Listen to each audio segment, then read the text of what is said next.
Danielle Smith has unleashed a brutal takedown of Trudeau's government, and she's not pulling any punches. With Trump's tariffs looming and the fentanyl crisis spiraling out of control, Smith is calling out the Liberals for their chaotic leadership and last-minute promises. But that's not all. She's tearing into the Liberals' chaotic leadership race, warning that it's turning Canada into a global embarrassment.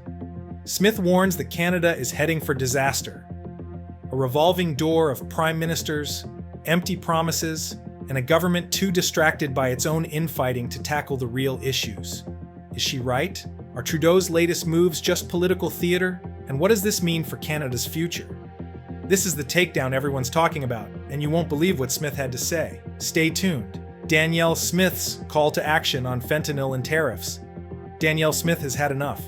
In her latest interview, she delivered a blistering takedown of the Trudeau government's handling of the fentanyl crisis and Trump's looming tariffs, accusing Ottawa of failing Canadians at every turn. With over 1,000 Albertans dying from fentanyl overdoses each year and Trump threatening to cripple Canadian industries with devastating tariffs, Smith made it clear this is a crisis of leadership, and Trudeau is nowhere to be found.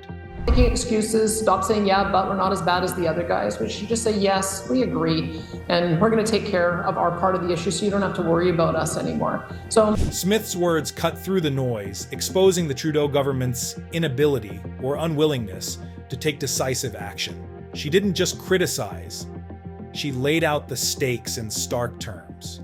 Trump's proposed 25% tariffs on Canadian goods could devastate industries like energy, agriculture, and manufacturing, sectors already struggling under Trudeau's policies.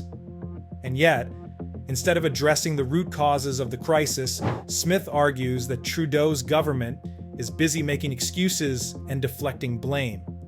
But Smith didn't stop at criticizing Ottawa. She turned her attention to Canada's borders, painting a damning picture of systemic failures that are fueling the fentanyl crisis. From unchecked packages to stolen vehicles stuffed with drugs, Smith exposed the cracks in Canada's border security that are allowing cartels to thrive. not actually examining containers when they come in on our ports. We don't examine every car that comes across the border. We have cars being stolen and stuffed with drugs and sent outside of Montreal ports. We've got packages coming across the border through Amazon that go unchecked. This isn't just a policy failure, it's a national embarrassment. Smith's frustration was palpable as she called out the Trudeau government for its complacency, arguing that Canada's inability to secure its borders is putting lives at risk and giving Trump all the ammunition he needs to justify his tariffs.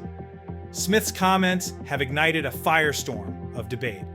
On one hand, her critics argue that she's oversimplifying a complex issue, using the fentanyl crisis and Trump's tariffs as political weapons to attack Trudeau.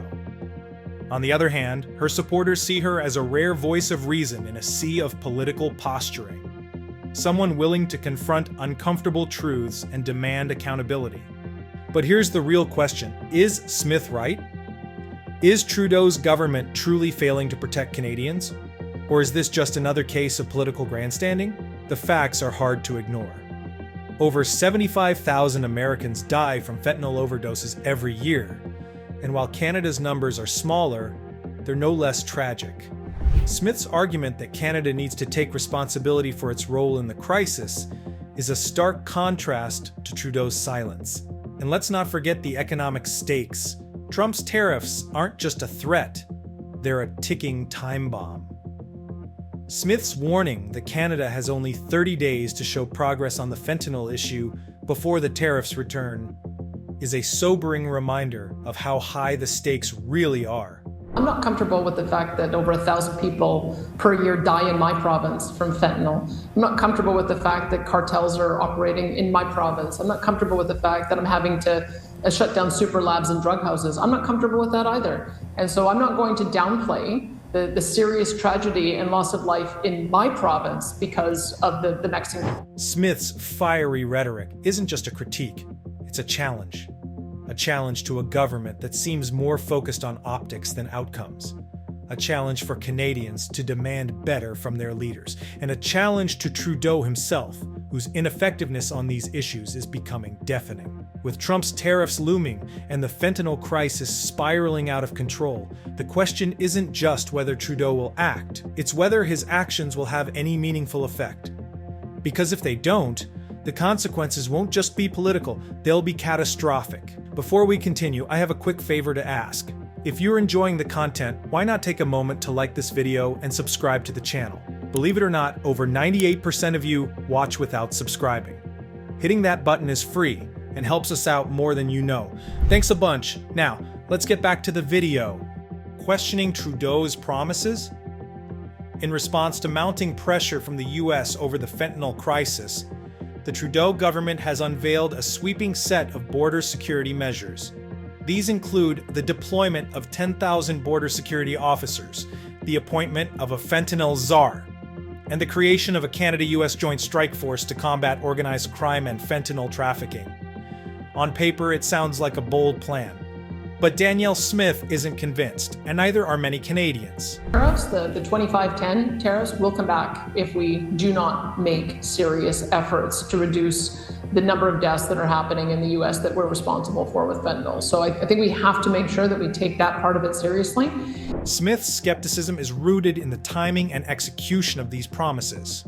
The Trudeau government has had years to address the fentanyl crisis, yet these measures are only being announced now under the looming threat of Trump's tariffs. The question is, are these initiatives genuine solutions, or are they last-minute political theater designed to appease the US without delivering real results? Take the appointment of a fentanyl czar, for example.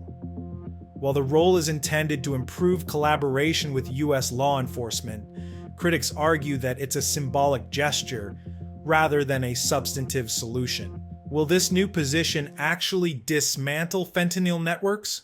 Or will it become another bureaucratic layer in an already sluggish system? And what about the deployment of 10,000 border security officers? While it sounds impressive, questions remain about how these officers will be trained, where they will be stationed, and whether they'll have the resources to make a meaningful impact. Critics point out that without addressing the root causes of fentanyl production and trafficking, these measures may do little more than create the illusion of action. Smith's argument is that these promises, while flashy, fail to address the core issue: the lack of consistent, decisive leadership. With the Liberal Party embroiled in a leadership race, Trudeau's government is scrambling to appear proactive.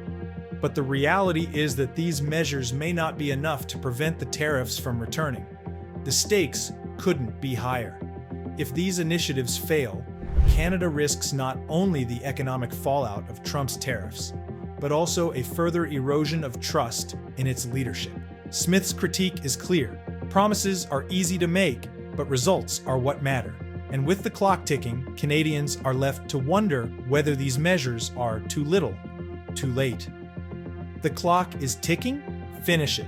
We need an election. We can't have one prime minister start those discussions, a second prime minister carry it a few yards, and then a final prime minister negotiate it. We'd be much better off solving the issue around fentanyl so that it doesn't come back with the high punitive tariffs, and then getting an election so that we can get someone at the table to do the brass tacks negotiation for the next 4 years. We need stability. Her point is clear. Trudeau's government is already on borrowed time. By the time the Liberals elect a new leader, Canada will be stuck in a revolving door of leadership. Trudeau will start the critical negotiations with the US, only for the new Liberal leader, who will automatically become Prime Minister, to take over midstream. And when the federal election inevitably comes, a third Prime Minister could be left to clean up the mess. This fragmented approach is a recipe for disaster. Negotiations with the US over tariffs and trade require consistency, focus, and a clear mandate, none of which the Liberals can offer in their current state. Smith's call for a federal election isn't just political posturing, it's a demand for stability at a time when Canada can't afford to stumble. Smith's call for a federal election isn't just about political strategy. It's about ensuring Canada has a government with a clear mandate and the stability to see these negotiations through from start to finish. She argues that anything less will leave Canada vulnerable, not just to Trump's tariffs, but to a broader erosion of its economic and political standing.